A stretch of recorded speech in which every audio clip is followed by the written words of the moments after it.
Ever stared into the vast unknown and wondered, what's next? What happens when our last breath leaves our body? Where do we go? Are our loved ones still out there, somewhere? Today, we're ripping back the veil on life after death, diving deep into what the Holy Bible and the ancient, mysterious Book of Enoch truly reveal about the fate of the departed. Get ready, because the answers might surprise you. If you're searching for answers, if you've ever felt that tug of curiosity about the great beyond, then this video is for you. Hit that subscribe button right now and let us know in the comments below what's your biggest question about the afterlife. Your insights fuel our journey. Let's unlock these secrets together. For centuries, a powerful question has echoed through humanity: are the dead conscious?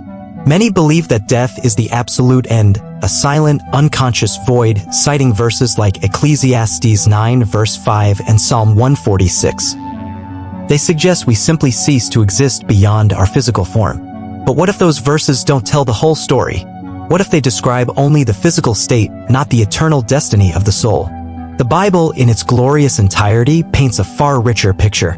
Passages like Matthew 25 verse 46 and Luke 16 verses 19 to 31 shatter the myth of unconsciousness, revealing an eternal awareness, a conscious existence in either glorious peace or unimaginable torment.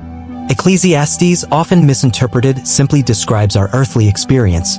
It's about life under the sun where our physical interactions cease. But the soul? The Bible declares it eternal. 1 Thessalonians 5 verse 23. It's not an end, but a transition, a journey from one realm to another. We're not just physical beings, we are eternal souls, destined for more than just dust and decay. Have you ever imagined those final moments? That sacred, profound instant when the veil between worlds thins? What emotions flood a soul knowing its earthly journey is ending?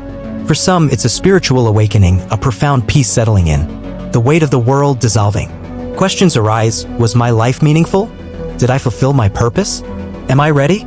For those who lived well, peace. For others, a pang of sorrow, perhaps regret. And then the quiet longing for rest, for an end to suffering, and the hopeful whisper of something beyond. So, where do we go? Throughout history, every culture has wrestled with this. Today, we turn to the Bible, the definitive guide. The Old Testament introduces Sheol, a shadowy holding place for all the dead, righteous, and wicked. Ecclesiastes 9 verse 10 describes it as a realm without earthly activity, a kind of neutral waiting zone. But then the New Testament expands our understanding dramatically. Jesus himself speaks of Abraham's bosom, or paradise, a place of comfort for the righteous, Luke 16 verses 22 to 23, 43. And in stark contrast, Hades, a place of torment for the wicked. But here's the mind-bending question: how can paradise and Hades exist in such close proximity, allowing souls to see one another? There's only one place in the entire universe that fits this description: the third heaven. It's the very first realm that receives souls after they depart Earth.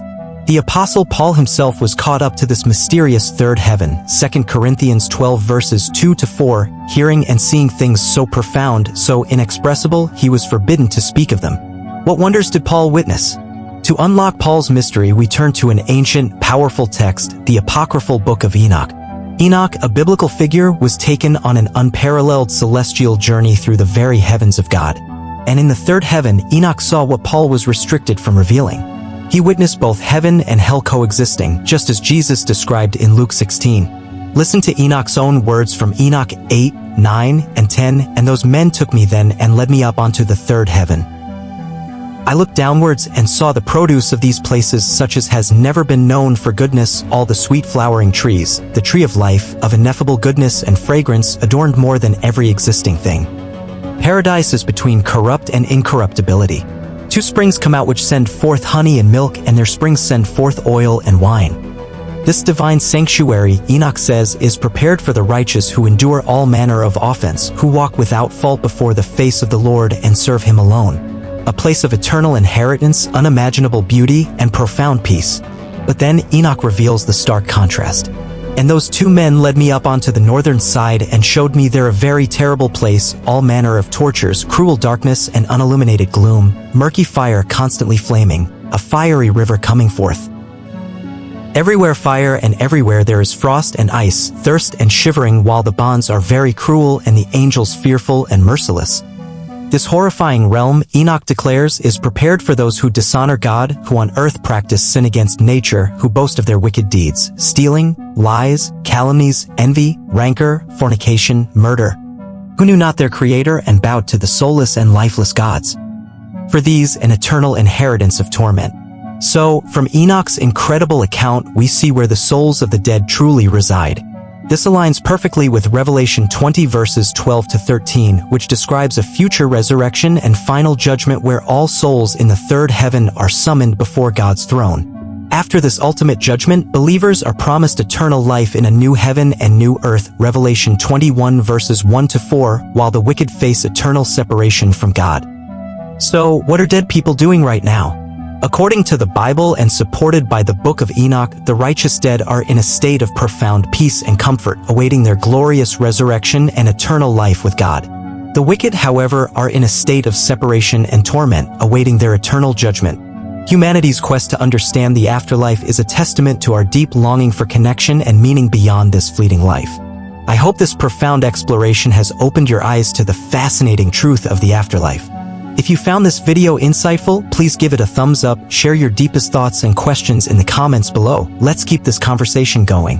And most importantly, subscribe to our channel for more intriguing content that challenges your perception of reality. Thank you for watching, and until next time, keep seeking the hidden truths of existence.